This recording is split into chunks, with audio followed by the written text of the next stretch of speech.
سورۃ المائدہ کی آیت نمبر 49۔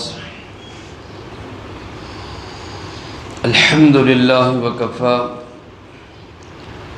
سلام علی عبادہ الذین اصطفی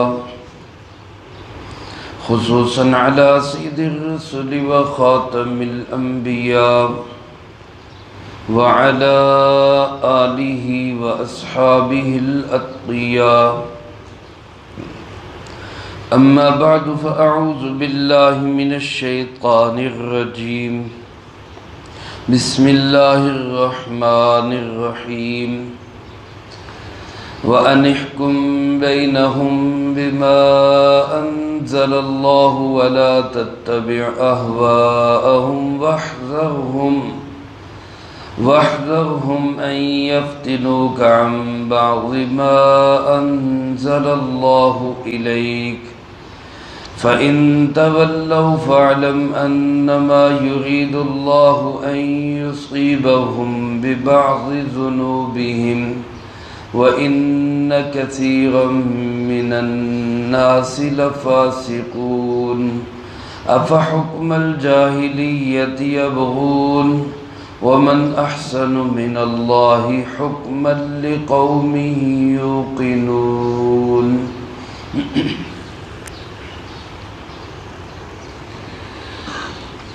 ان آیات مبارکہ میں اللہ رب العالمین نے پیارے آقا جناب محمد کریم خاتم النبیین صلی اللہ علیہ وآلہ وسلم کو مخاطب بنا کر تحکیم بما انزل اللہ کی اہمیت کو بیان فرمایا ہے۔ اللہ کے حکم کے مطابق فیصلہ کرنا کس قدر اہم چیز ہے، اور آج میرے عزیز دوستو سب سے زیادہ جس سے غفلت برتی جا رہی ہے وہ یہی چیز ہے۔ کیا پڑھا لکھا، کیا ان پڑھ، کیا دیندار، کیا بے دین، جب اپنے ذاتی معاملے میں یا اجتماعی معاملے میں فیصلے کی نوبت آتی ہے کہ ہمیں عمل کس کام پہ کرنا چاہیے، کس حکم پہ کرنا چاہیے، تو ہم سب کی عادت بن چکی ہے کہ ہم ذاتی مفادات کو سامنے رکھتے ہیں۔ میرا فائدہ کس میں ہے، اس کے مطابق فیصلہ ہو جائے، جبکہ قرآن کریم اللہ کے محبوب علیہ السلام کو مخاطب بنا کے فرما رہے ہیں وَأَنِ احْكُم بَيْنَهُم بِمَا أَنزَلَ اللَّهُ، ان کے درمیان آپ فیصلہ کریں کس چیز سے؟ وہ جو اللہ نے اتاری ہے، بما انزل اللہ، اللہ کے نازل کردہ قانون کے مطابق آپ ان کے درمیان فیصلہ کریں۔ اب حضرات کے ذہن میں ہوگا کہ یہودی آپ کی خدمت میں آئے تھے، بلکہ یہودیوں کے مذہبی رہنما آئے تھے، ان کے بڑے بڑے علم والے مشائخ آئے تھے، اور انہوں نے آ کے یہ لالچ دیا کہ اگر آپ ہمارے کہنے کے مطابق، ہماری خواہش اور مرضی کے مطابق فیصلہ کر دیں تو ہم ایمان لا سکتے ہیں، اور ہم ایمان لے آئے تو ہمارے پیچھے سینکڑوں لوگ ایمان لے آئیں گے۔ آپ علیہ السلام تو ایک ایک انسان کے مسلمان ہونے کے بڑے حریص تھے کہ ہر انسان مسلمان ہو جائے۔ تو ہو سکتا ہے آپ علیہ السلام کو یہ لالچ دیا گیا ہو، لیکن آپ علیہ السلام نے اس کی ذرہ بھر بھی پرواہ نہ کی، ذرا سی بھی، اور آپ نے واضح طور پہ فرما دیا کہ تم چاہے اسلام لاؤ نہ لاؤ، مفہوم اس کا یہی ہے، اسلام لاؤ یا نہ لاؤ، میں فیصلہ اللہ کے قانون کے مطابق ہی کروں گا۔ تورات میں جو اللہ کا قانون ہے اس کے مطابق ہوگا، انجیل میں جو اللہ کا قانون ہے اس کے مطابق ہوگا، قرآن کریم میں جو اللہ کا قانون ہے اس کے مطابق فیصلہ ہوگا۔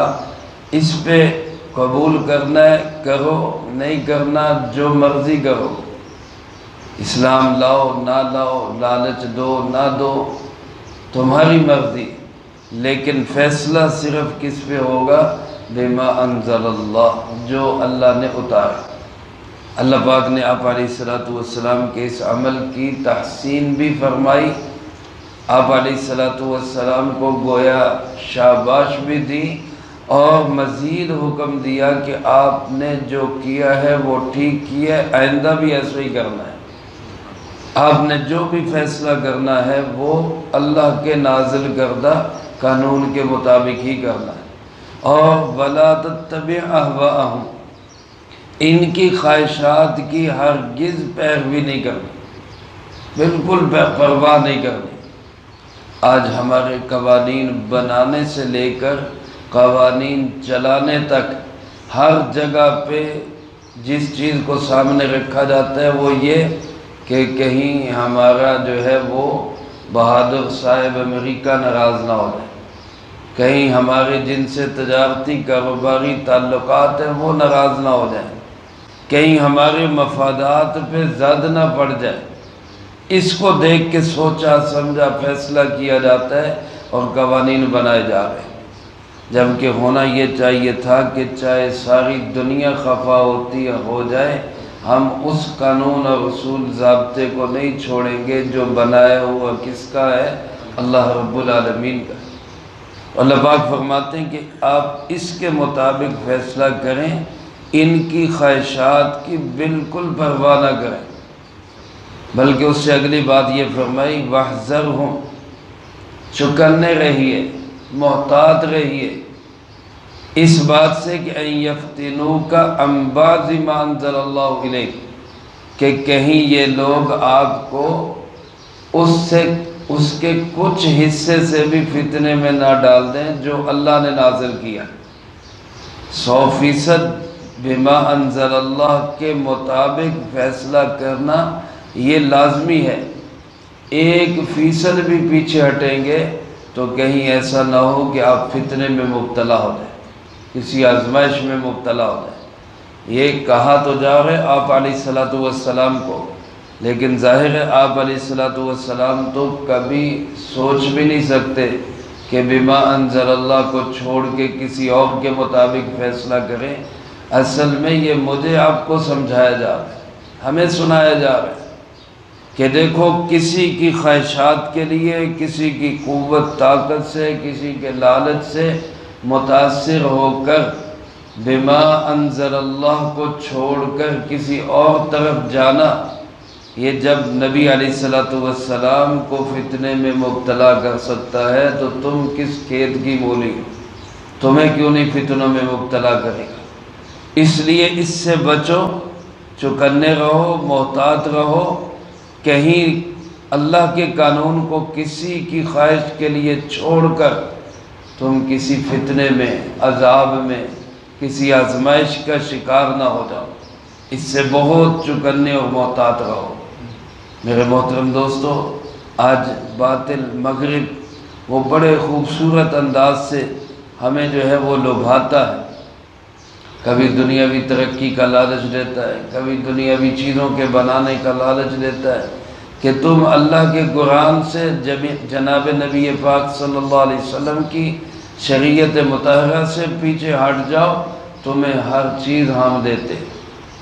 اب انسان یہاں پہ آ کر اس کی آزمائش ہوتی ہے، امتحان ہوتا ہے، آیا وہ اپنے سینے سے اللہ کے قرآن کو لگاتا ہے، پیارے آقا جناب محمد کریم صلی اللہ علیہ وسلم کے فرمان کو لگاتا ہے، یا اپنے ذاتی مفادات کی خاطر قرآن و سنت کو چھوڑ دیتے ہیں۔ اب یہ میں اور آپ آج اپنی عدالتوں میں بھی دیکھ سکتے ہیں، اپنے پارلیمنٹ میں بھی دیکھ سکتے ہیں، اپنی تجارتی مراکز میں بھی دیکھ سکتے ہیں، اور اپنے جو ہے نظام ہائے زندگی کے تمام شعبوں میں دیکھ سکتے ہیں کہ ہر جگہ قرآن و سنت کو اہمیت دی جا رہی ہے یا اپنے مفادات کو اہمیت دی جا رہی ہے۔ اللہ پاک نے تو واضح کر دیا، ایسا نہ ہو کوئی چیز اس کے راستے میں رکاوٹ بنے تو وہ تمہیں فتنے میں مبتلا کر۔ فرمایا فَإِن تَوَلَّوْا، میرے محبوب علیہ الصلوۃ والسلام، اگر یہ لوگ منہ پھیرتے ہیں، یعنی اللہ کے قوانین کے مطابق فیصلہ سننے کروانے کی بجائے اس سے اعراض کرتے ہیں، فرمایا فَعْلَمْ، تو آپ یقین کر لیں، آپ جان لیں آپ اچھی طرح یہ بات دل نشین کر لیں کہ یہ وہ لوگ ہیں انما یرید اللہ ان یصیبہم ببعض ذنوبہم، اللہ نے فیصلہ کر دیا ہے ان کے گناہوں کی وجہ سے ان کو مصیبت میں مبتلا کرنا ہی کرنا ہے۔ اب جو لوگ بے دینی کی طرف چلا گیا وہ اللہ معاف کرے، اللہ ہم سب کی حفاظت فرمائے، اس کے متعلق یہ کہا جا سکتا ہے کہ اللہ نے فیصلہ کر لیا ہے کہ یہ جائے گا اپنے گناہوں کی وجہ سے مصیبتوں میں، دنیاوی مصیبتوں میں، اخروی مصیبتوں میں، اور ہوگا اس کے اپنے گناہوں کی وجہ سے۔ ایک گناہ کی سب سے بڑی نحوست یہ ہوتی ہے کہ وہ دوسرے گناہ کی طرف لے جاتا ہے۔ ایک نیکی کا سب سے بڑا فائدہ یہ ہوتا ہے کہ وہ دوسری نیکی کی طرف لے جاتی ہے۔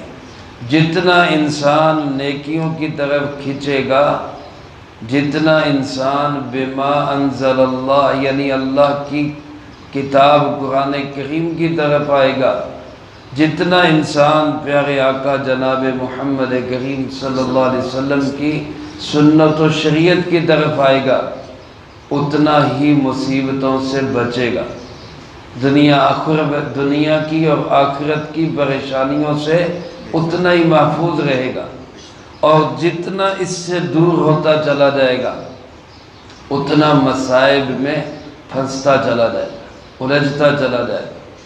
بظاہر نظر آئے گا کہ بڑی کثرت ہے، لیکن حقیقت میں وہ صرف دکھاوے کی چیز ہوگی، برکت نہیں ہوگی، سکون نہیں ہوگا۔ آج سے آپ 20-25 سال پیچھے چلے جائیں تو آپ کو نظر آئے گا ہماری زمینیں اتنی گندم پیدا نہیں کرتی تھی آج جتنی پیدا کر رہی ہیں، لیکن اس کے باوجود آج خوراک کی قلت ہے یا پہلے قلت تھی؟ 50 سال اور پیچھے چلے جائیں تو اس سے بھی کم مقدار میں پیداوار ہوتی تھی، ذرائع آمدن اس سے کم تھے، چیزیں، پیسے، حالات، اشیاء، مشینیں اس سے کم تھی، لیکن ذہنی سکون تھا، انسان پریشان نہیں تھا، صحت مند تھا، خوراک اچھی تھی۔ آج میرے عزیز دوستو تمام تر وسائل و اسباب کے باوجود آج کیوں پریشان؟ تو ایک ہی چیز نظر آتی ہے کہ اللہ کے قوانین کو چھوڑ دیے، جناب محمد کریم صلی اللہ علیہ وسلم کی سنت بھری خوبصورت زندگی کو چھوڑ دیا۔ تو اس ببعض ذنوبہم، بعض گناہوں کی وجہ سے اللہ پاک نے انسانیت کو مصیبتوں میں مبتلا کر دیا۔ اللہ رب العالمین نہیں چاہتے انسانوں کو پریشان کریں، لیکن انسان خود ہی نافرمانیوں کی طرف جائیں تو پھر کیا ہوگا؟ فرمایا ان کثیرا من الناس لفاسقون، لوگوں کی اکثریت تو فاسق ہی ہیں، اکثریت ہمیشہ ہر دور میں فاسق ہی رہی ہے۔ آج بھی آپ دیکھ لیں دنیا میں اس وقت قریب 7 ارب انسان ہیں، اور اس میں سے مسلمان کتنے ہیں؟ بمشکل 2 ارب، گویا 5 ارب لوگ آج بھی اللہ کے نافرمان ہیں، اللہ کو مانتے ہی نہیں ہیں۔ اور جو 2 ارب ماننے والے ہیں ان میں کتنے ہیں جو اللہ کی ماننے والے ہیں؟ اللہ کو تو مانتے ہیں لیکن اللہ کی ماننے والے کتنے ہیں؟ اپنے فیصلوں میں، بیٹیوں بہنوں کو وراثت کا حق دینے میں، اور لوگوں کے حقوق ادا کرنے میں، اپنی تجارت میں، امانت دیانت میں، اپنی عدالتوں میں قوانین اور فیصلے کرنے میں کتنے ہیں جو اللہ کے قوانین کے مطابق چل رہے ہیں؟ اکثریت آج بھی آپ کو نظر آئے گی وہ کس ڈگر پہ چل رہی ہے؟ اللہ کی نافرمانی کی ڈگر پہ چل رہی ہے، اسی راستے پہ چل رہی ہے۔ تو فرمایا افحکم الجاہلیت یبغون، کیا یہ لوگ آج بھی جاہلیت کے فیصلے تلاش کر رہے ہیں؟ جاہلیت میں کیا ہوتا تھا؟ طاقتور کے اپنی جیب میں قانون ہوتا تھا، جو مرضی فیصلہ کروا دے۔ جاہلیت میں کیا ہوتا تھا؟ امیر آدمی کے لیے اور قانون ہے، غریب کے لیے اور قانون۔ جاہلیت میں کیا ہوتا تھا؟ کہ انسان اپنی منمانی زندگی گزارتے تھے۔ اللہ پاک فرماتے کیا آج بھی یہ لوگ وہی جاہلیت والے قانون چاہتے ہیں، اسی طرح کا معاشرہ چاہتے ہیں، اسی طرح کی جانوروں والی زندگی چاہتے ہیں؟ فرمایا وَمَنْ أَحْسَنُ مِنَ اللَّهِ حُكْمًا لِقَوْمٍ يُوقِنُونَ، یقین رکھنے والوں کے لیے اللہ سے بڑھ کر کوئی خوبصورت فیصلہ کرنے والا نہیں ہے، لیکن شرط یہ ہے کہ یقین ہو۔ یقین والے ہوں گے تو تسلیم کریں گے جو فیصلہ اللہ نے جس کے متعلق کیا ہے وہ بہترین فیصلہ ہے۔ جو یقین والا نہیں ہوگا وہ مال کے پیچھے بھاگتا رہے گا، باپ میرا حق کھا گیا، ماں میرا حق کھا گئی، ماں باپ کہیں گے اولاد ہمارا حق کھا گئے، بھائی بہنوں کے گریبان پکڑیں گے، ایک دوسرے کے سر پھاڑیں گے، ہمارا حق کھا گئے۔